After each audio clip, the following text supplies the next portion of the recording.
এটা শোনেন, এক ব্যক্তি খুব তার শখ যে তিনি সাহাবীদের মতো নামাজ পড়া শিখবেন। কথা বুঝতে পারছেন? সাহাবীদের মতো নামাজ শিখবেন। তো একজন বরেণ্য আলেমের কাছে এসেছেন, এসে বলছেন যে আমাকে সাহাবীদের মতো নামাজ শিখিয়ে দেন। তখন সেই আলেম আরেকজন আলেমের সন্ধান দিয়েছেন, যা তুমি তার কাছে যাও, তিনি শেখাবেন। তো সেই ব্যক্তি তো অবাক হয়েছেন, কারণ যাকে প্রশ্ন করেছিলেন তিনি অনেক বড় মুহাদ্দিস, আর যার কাছে পাঠানো হচ্ছে তিনি অত বড় মুহাদ্দিস নন, কিন্তু আবেদ, আমল করেন। তাকে গিয়ে বলছেন উনি আমাকে পাঠিয়েছেন সাহাবীওয়ালা নামাজ শিখিয়ে দেন। তখন তিনি বলছেন ঠিক আছে, সুন্দর করে অজু করে আসো, সুন্দর করে অজু করে আসো। অজু করার সময় খালি খেয়াল রাখবা যে আমি অজু করছি শুধু আল্লাহর সন্তুষ্টির জন্য। কি খেয়াল রাখবেন? অজু করছি শুধু আল্লাহকে রাজি খুশি করার জন্য অজু করছে, আর কোনো উদ্দেশ্য নাই আমার। অজু করতে যাচ্ছে, তিনি আবার বলছেন দাঁড়াও, শুধু আল্লাহকে রাজি খুশি করার জন্য অজু করো। আবার শুরু করছেন, আবার বলছেন শোনো, শুধু আল্লাহকে রাজি খুশি করার জন্য অজু করো।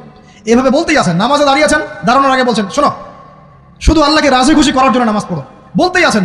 এক পর্যায়ে সে ব্যক্তি নামাজ শুরু করলো, নামাজে মনোযোগ এদিক ওদিকে যায়, আর তার মাথায় এটা আসে, এই শুধু আল্লাহকে রাজি খুশি করার জন্য আমাকে নামাজ পড়তে হবে, শুধু আল্লাহকে রাজি খুশি করার জন্য নামাজ পড়তে হবে।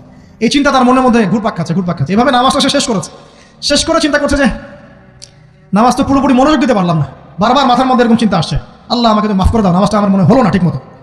তখন সে ফিরে এসে তার সে ওস্তাদকে বলছেন আমার তো নামাজ এরকম করে পড়লাম, কিন্তু শেষমেশ মনে হলো যে নামাজটা হয়তো কবুল হয় নাই, আল্লাহর কাছে খুব মাফ চাইলাম, আল্লাহ আমাকে মাফ করে দাও, নামাজটা মনে হলো না। তখন সেই যে প্রথম ব্যক্তি যিনি পাঠিয়েছেন তিনি বলছেন এটাই হলো সাহাবীওয়ালা নামাজ। তারা আল্লাহকে রাজি খুশি করার জন্য নামাজ পড়তেন, নামাজ শেষ করে আল্লাহর কাছে ইস্তেগফার করতেন, আল্লাহ কিছুই হলো না, কিছুই হলো। আমার কথা কি বুঝতে পারছেন? অতএব আল্লাহকে রাজি খুশি করার জন্য আপনি আপনার আবেগ, আপনার ইবাদত সব ফেলে দিবেন ইনশাআল্লাহ।